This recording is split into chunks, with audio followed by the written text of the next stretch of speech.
ئەم ڕوونکردنەوەیە ئەشێ بە شێوەی خاڵ شەرح بکەین، شیکاری بکەین، لە چەند بڕگەیەکە بیان خەینە ڕوو کە بە پشتیوانی خوای پەروەردگار باسییان لێواکەین.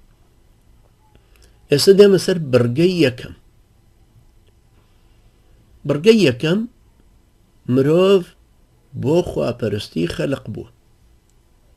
ئەم بڕگانە پێویستە دەقەکانی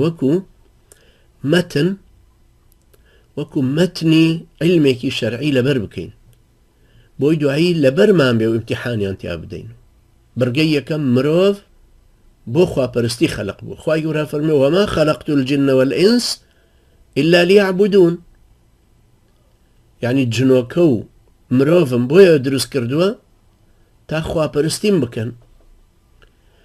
خواپەرستیەکە بریتیە لە پابەندبوون و جێبەجێکردنی ئەو یاسا و ڕێسا و شەریعەتەی کە خوای پەروەردگار لەسەر زمانی نێراوانی خۆی سەلامی خوایان لێبێ ڕوونی کردوتەوە.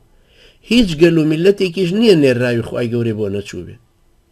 کەوابوو بەرپرسێتیان ئەوەیە کە وەحی خواییەکە وەربگرن. خوای گەورە فەرمێ ولقد بعثنا في كل أمة رسولا أن اعبدوا الله واجتنبوا الطاغوت. بۆ هەموو ئومەتێک نێراوێکم ناردووە کە خوا بپەرستن، توخنی تاغوت مەکەون. تاغوتیش یعنی شەیتان، یعنی بت، یعنی حکمی جاهلی. ئەمجا دەسەڵاتی جاهلی و یاسا داڕشتن بێ، تەنفیزکردنی یاسا و ڕێسای جاهلی بێ، یان داوەری بردنە بەر یاسا و ڕێسای جاهلی بێ. ئەفەرمێ توخنی ئەمانە نەکەون. هەروەها ئەفەرمێ وإن من أمة إلا خلا فيها نذير. أمت نییە هۆشدەرێکی خوایی، پێغەمبەرێکی نێراوێکی خوایی بۆ نەچوو بێ. ناردنی نێراوانی خوا بۆ خەڵکی ضرورەتێکی بانگەوازی خوایی و تۆمارکردنی هەڵوێستی هەنجەد بڕینی خەڵکەکەی. بۆیە لە سەردەمانی سەیدنا ئادەم عەلەیهی سەلام تا ڕۆژی قیامەت ئەم هەنجەد بڕینەی خەڵکی بەردەوامە بێ. خوای گەورە لە سوورەی نیسا ئەفەرمێ رسلا مبشرين ومنذرين لئلا يكون للناس على الله حجة بعد الرسل. نێراوانێکی مژدەدەر و هۆشدەرمان ناردووە تا خەڵکەکە بەهانەیان بەسەر خوای گەورەوە نەمێنێ، چونکە نێراوەکان هەموو شتێکیان بۆ ڕوون کردوونەتەوە.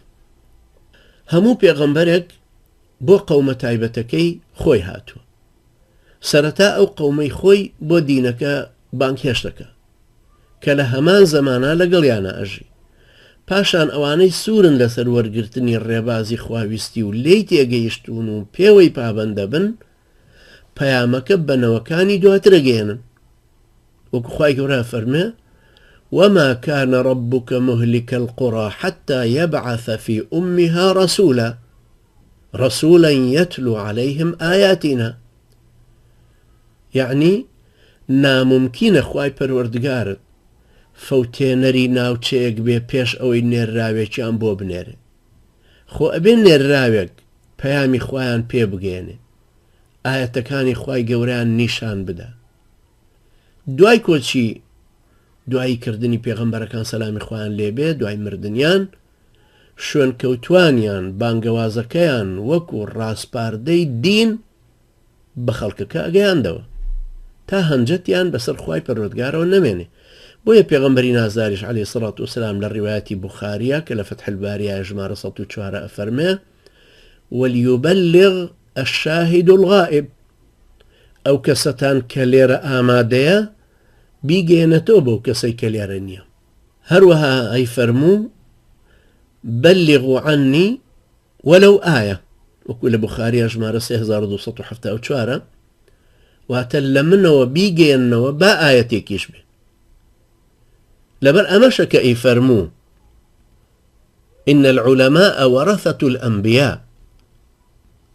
إن العلماء ورثة الأنبياء. لا أبو داود 3641، لا ترمزي 2682، لا ابن ماجه 223، لا إمام أحمد لمسندة مجلدي بينجمل 196، لا ابن حبان برجية كما 289، شيخي ألباني رحمه الله لصحيح الترغيب والترهيب جمارة حفتاي داوته أفرمي صحيح. إن العلماء ورثة الأنبياء واتزانا كان وارثي بيغمبران. هروها لحديث مسلم أجمار هزارو سيو حوت أفرمي: لا تزال طائفة من أمتي قائمة بأمر الله. أفرمي كوملك دستيك لأمتكم بردوام لسر أم دين أمينو بفرماني خوا وبابند بنو دينك بياداك. فرمان كردن بخوا پرستی فرمانێکی شەرعی و کارێکی ڕەوایە. بۆیە پێیوتراوە شەرعی چونکە خوا و پێغەمبەری خوا عەلەیهی سەڵات وسەلام کردویانە بە شەریعەت، کردویانە بە یاسا و ڕێسا و قانون. پێشی ئەوترێ فەرمانێکی دینی. مەرج نییە هەموو کەسێ پێوەی پابند بێت، چونکە خوای گەورە خەڵکەکەی دروست کردو و کردوشنی بە دوو پۆل کە فەرمانەکانیان بەنێراوانە بۆ هاتووە، بەڵام هەیانە خواناسە و خواپەرستە و هەشیانە نایناسێت و ناشی پرستێ. ئەمە بڕگەی یەکەم.